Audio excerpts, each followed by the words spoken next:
Hello everyone, সবাইকে welcome আমার চ্যানেলে। স্ক্রিনে আপনারা যে নিউজ পেপার আর্টিকেলটা দেখতে পাচ্ছেন সেটা খুবই ভাইরাল যাচ্ছে, যেখানে লেখা রয়েছে যে এই রাজ্যে WBCS এবং অন্যান্য সরকারি চাকরিগুলোর নিয়োগ আর এখন হবে না, কারণ ওবিসি সংরক্ষণের যে কেসটা চলছে সেটা যতক্ষণ না শেষ হচ্ছে রাজ্যে আর নতুন কোনো নিয়োগ হবে না।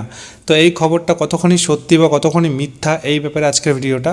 তো চলো ভিডিওটা শুরু করা যাক। প্রথমত যে নিউজ আর্টিকেলটা আপনারা দেখতে পাচ্ছেন এটা কোন নিউজ পেপার থেকে এসছে সেটা প্রথমে জানা দরকার। এটা আসছে বর্তমান পত্রিকা থেকে। তো এটা সঠিক না মিথ্যা না ফেক এটা কিন্তু আমি বলবো না, এটা আপনারা নিজেরাই বিচার করবেন। কারণ বর্তমান পত্রিকা কেমন ধরনের খবর ছাপায় সেটা আপনাদের একটু আমি দেখাতে চাই। বর্তমান পত্রিকার কিছু অতীতের খবর আমরা একবার এক নজর দেখে নেব, চলুন। অন্যান্য কোনো পত্রিকাতে এই খবরটা আসেনি, এটা শুধুমাত্র বর্তমান পত্রিকায় ছিল। আপনারা এবার বুঝুন বর্তমান পত্রিকার সাথে নবান্নর কতটা ঘনিষ্ঠতা, তারা এত অথেন্টিক খবর দেয়।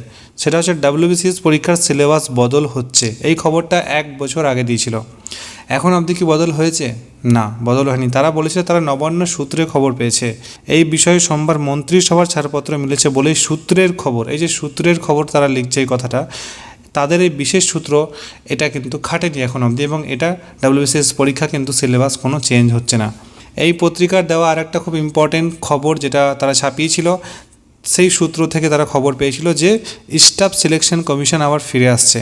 এটা তারা সূত্র থেকে খবর পেয়েছিল, সেটা আজ অবধি হয়নি। এরকম কোনো স্টাফ সিলেকশন কমিশন তৈরি হয়নি। এই পত্রিকায় ছাপানো আর একটা খুব উল্লেখযোগ্য খবর যেটা তারা গোপন সূত্রে পেয়েছিল, সেটা হচ্ছে রাজ্যে 25,000 শিক্ষক নিয়োগ শীঘ্রই। এই খবরটা তারা দিয়েছিল গত বছরে, কিন্তু সেটা এখন অবধি কার্যকর হয়নি। বর্তমান পত্রিকার এটা আর একটা অন্য আর্টিকেল, এটাও গত বছরের। এখানে তারা কী লিখেছে ভালো করে শুনবেন। এখানে লিখেছে, আপাতত সরকারি দপ্তরে গ্রুপ ডি পদে 12,000 ও গ্রুপ সি পদে অবিলম্বে 3,000 কর্মী নিয়োগ করার জন্য জরুরি নির্দেশ দিয়েছেন মুখ্যমন্ত্রী। এই খবরটা কিন্তু 2022 সালের, যেটা কিন্তু এখন অবধি এর কোনো না নোটিফিকেশান না কোনো অথেন্টিক নিউজ রয়েছে। তো এটাও কিন্তু বর্তমান পত্রিকার গোপন সূত্র থেকে খবরটা এসছে। তাই বর্তমান পত্রিকায় ছাপানো এই খবরটা যে ওবিসি সংরক্ষণের জন্য কোনো নিয়োগ হবে না, এইটা আমার কাছে বিশ্বাসযোগ্য নয়।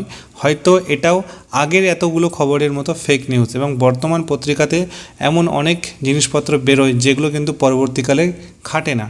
তো জানি না তারা এটা কেন করে।